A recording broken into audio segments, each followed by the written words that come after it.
Hello students, good morning. Now today's topic, today we are going to see how to create an object.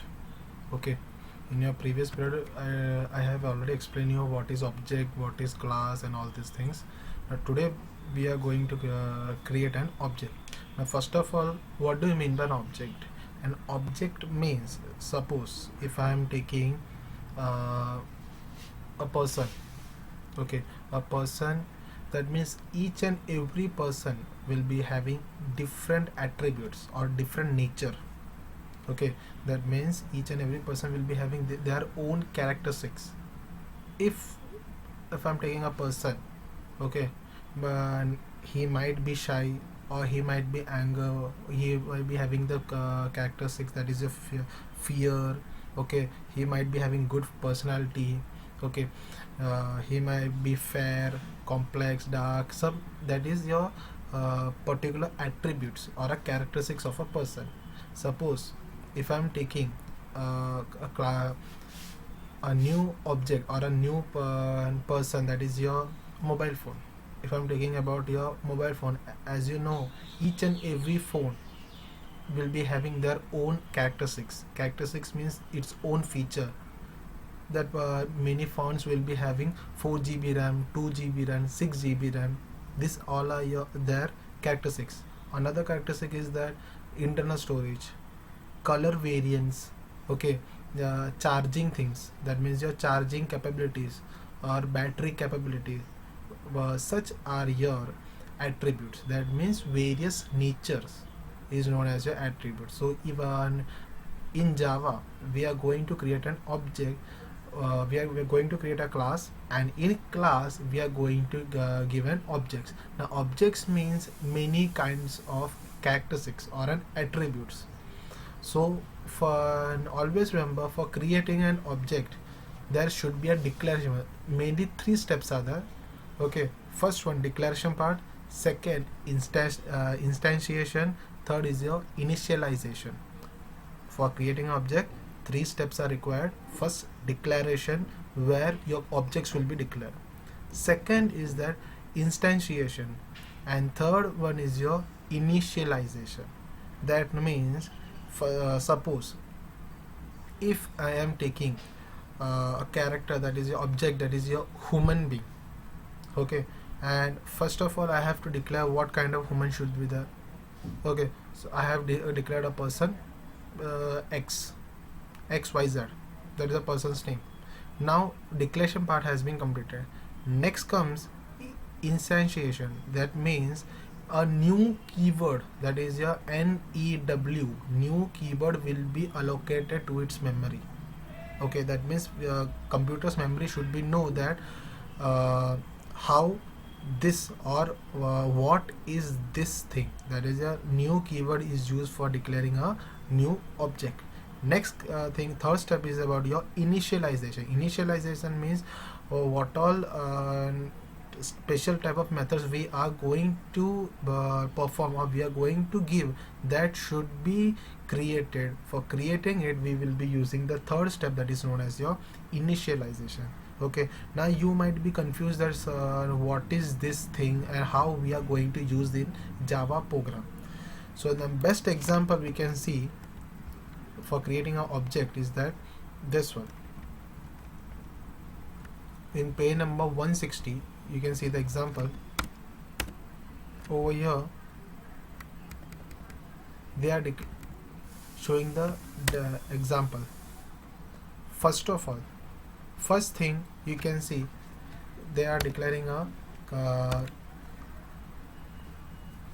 class. Okay, they are declaring a class name, that is known as a class row. Okay, that means a class has been declared, which is the name of the class is row.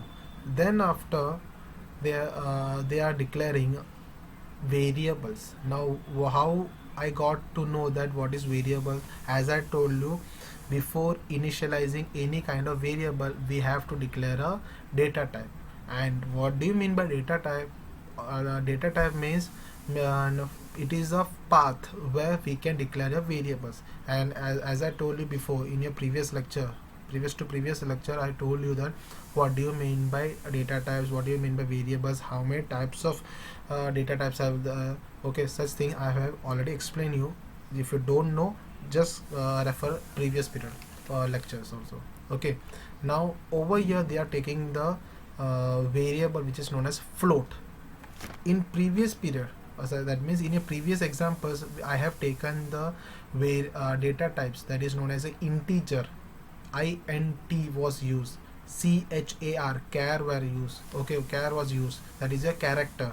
Such were your variable, sorry, data types in that particular program. Over here they are declaring data type which is known as your float, and in float and they are declaring the variable that is your length, width and height. How many variables are there? 3 variables are there: length, width and height. See, this is just for as a practical this examples will be coming, but for theory purpose you don't need to write the whole Java program, only just part of Java program. That means suppose only this much part will be given.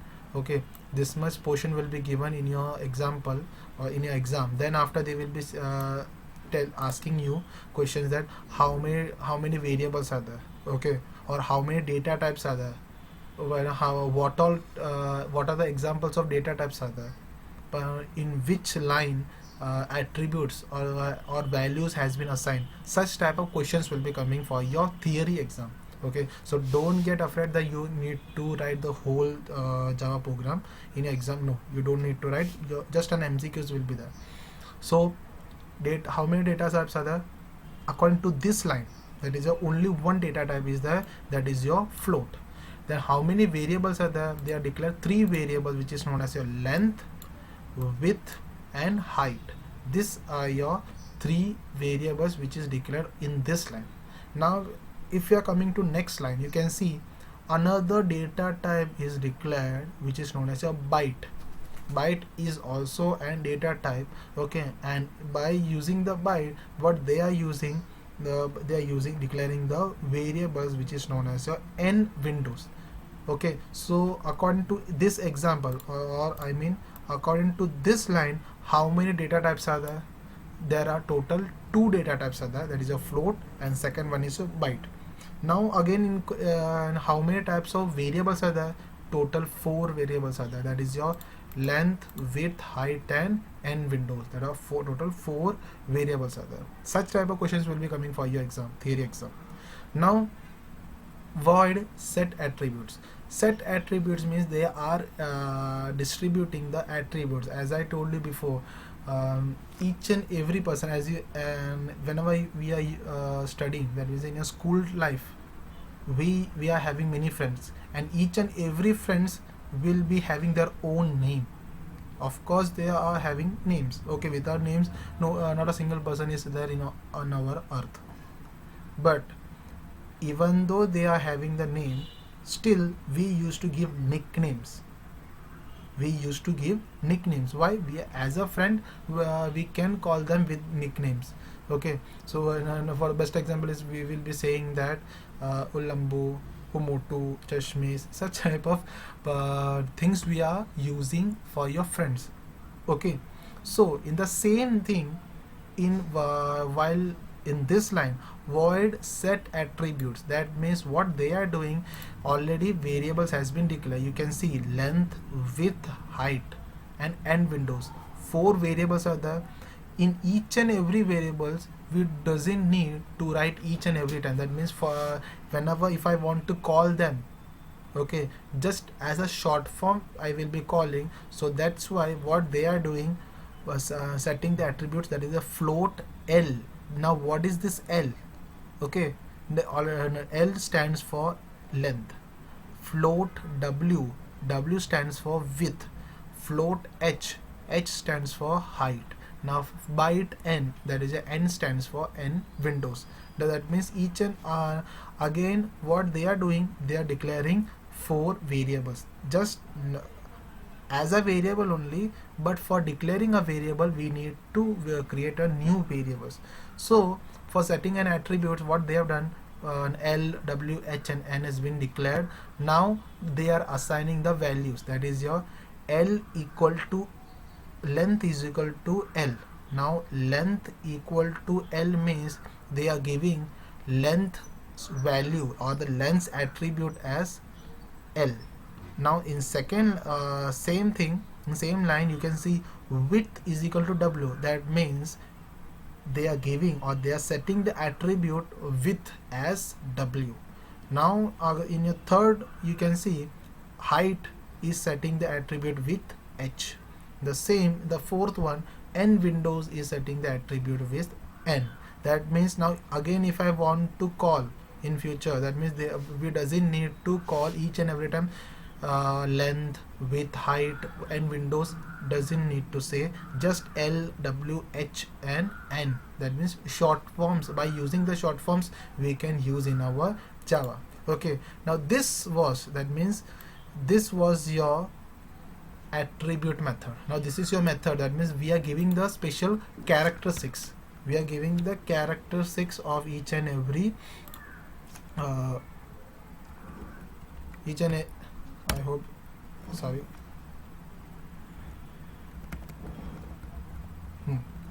Now they are, by setting the attributes, they are giving the characters, or they are giving the values to each and every variables. Now here you can see a new, that is your method is being displayed. Now declaring a method. For declaring a method, what they are doing, they are using the new method, that is your double area. Now double is a what? It is a data type. Area is a method. Okay, so here starts your double area, and always remember method is always written in, method or function is always written in round bracket. That is a double area, round bracket open, round bracket closed. Okay, now over here you can see double is being used, curly bracket will be started, then in there return length into width. That means they are giving the formula. What is the formula of area? For formula of area is a height into width into that is your formula. The same formula they are using, that is a length into width. Okay, now here ends your end method. And as I told you, double backslash double backslash is used for giving what? It is just for giving your it is just for giving your comments. Okay, for comments we are using the backslash symbol, double backslash. This is a single line comment. Okay, comment also I have already explained you how many types of comments are there. That means how many types of comments are there. The total 3 types of comments are there: single line, double line and multi-line. Okay, over here how many types of comments you can see right now? Total first line, this is a single line comment, and this is your multi-line comment. Okay, so 2 types of comments we can see over here. Such type of questions will be asking in this program: how many types of variables are there? In this program, how many types of data types are there? How many types of comments you can view in this type of thing? That such are your questions will be asking in your theory. Now here starts your another method, that is your display method. Void display, round bracket open and close. Now for displaying the message or for printing the message, what they are doing, system.out.println, as I told you, system.out.println is a keyword which is used to display the or print the message. Okay, now here you can see backslash n is written, which is not clear according to your textbook. You can view in your textbook also. Okay, backslash n is used for, means for starting in a new line. Okay, for starting the things in a new line, what we are doing, backslash n, the length, the value of length will be displayed. Then after same process, system.out.width, the width value will be displayed. System.out.println height, that means height will be displayed. System.out.println n windows, that is the value of n windows will be displayed. Now here ends your display method.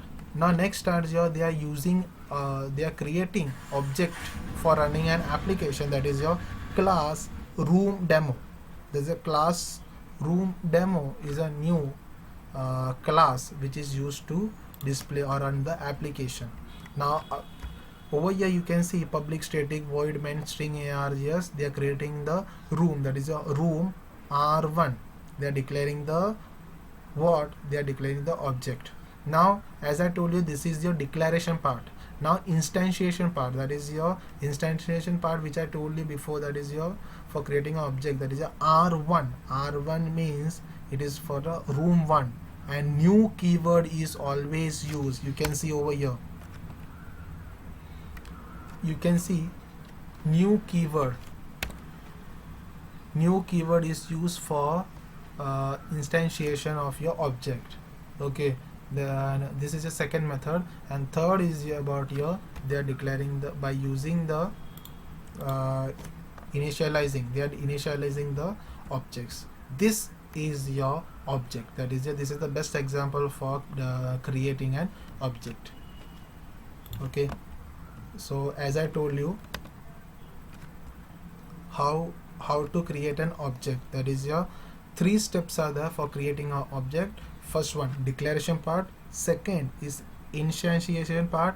Third is your initializing part. Okay, and instantiation part, what we are doing, we use new keyword for creating that particular, that means object, by allocating memory. That means as I told you, each and every student in a classroom, each and every student in a school, they might be given a classroom for sitting.